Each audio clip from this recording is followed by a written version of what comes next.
اب بدگمانی کا نیکسٹ سٹیپ کیا ہوتا ہے، ذرا سا ترتیب پہ غور کیجئے گا آیت کی. گمان کی بات کر کے ساتھ ہی فرما دیے وَلَا تَجَسَّسُوا، اور تجسس نہ کرو. یہ اصل میں آج کا اناؤنسڈ ٹاپک تھا، لیکن مجھے لگتا ہے کہ ہر بات ہی ہمارے فائدے کی ہے کیونکہ یہ ہماری عملی زندگی کے تعلق ہے. یاد رکھیے جس سے بھی بدگمانی ہوگی اس کے بارے میں تجسس شروع ہو جائے گا.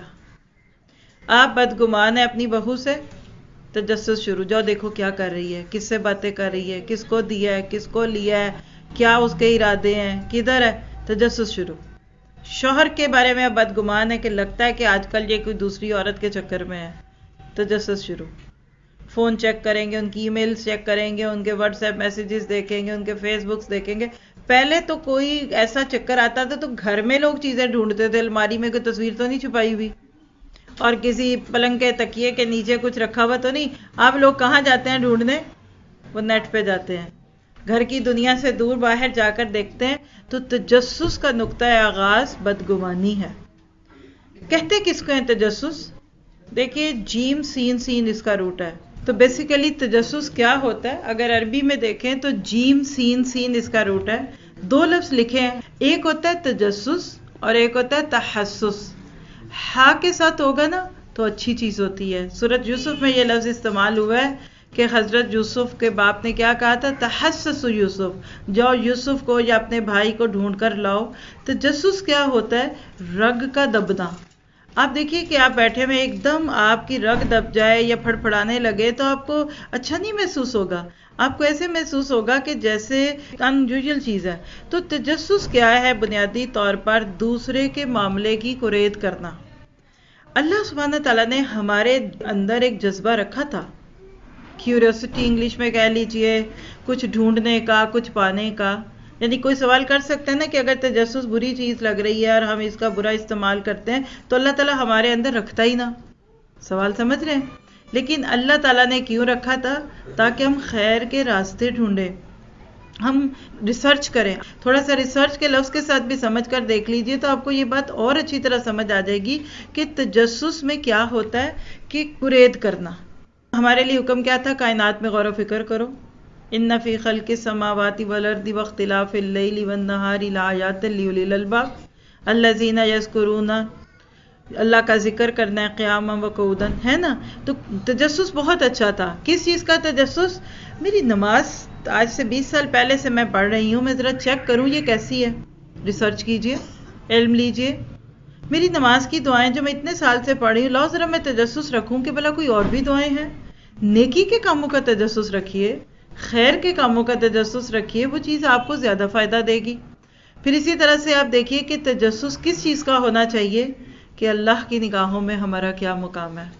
حضرت موسیٰ علیہ السلام جب اللہ تعالیٰ سے کلام کرتے تھے نا تو اس میں سے کافی چیزیں بائبل اور اس طرح اولڈ کتب کے ناطے سے ہم تک پہنچتی ہیں. تو ان میں سے یہ سوال بھی ہوتا تھا کہ اللہ انت فی السماء و انی فی الارض، میں تو زمین پہ ہوں، آپ آسمان پہ ہیں، مجھے کیسے پتہ چلے گا کہ آپ مجھ سے خوش ہیں کہ ناراض ہیں؟ اب یہ تجسس ہے نا.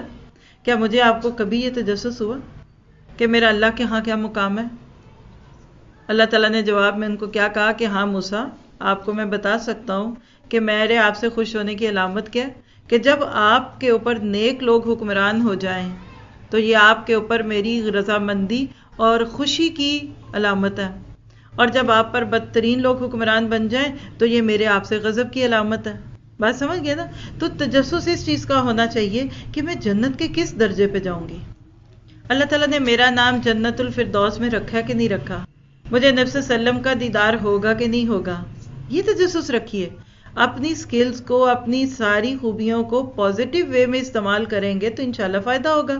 اور یقین کیجئے تجسس کر کے بندہ اپنا جینا حرام کر لیتا ہے. اپنے گھر کی خبر نہیں ہوتی، دوسرے کے گھر کے معاملات میں ہلکان.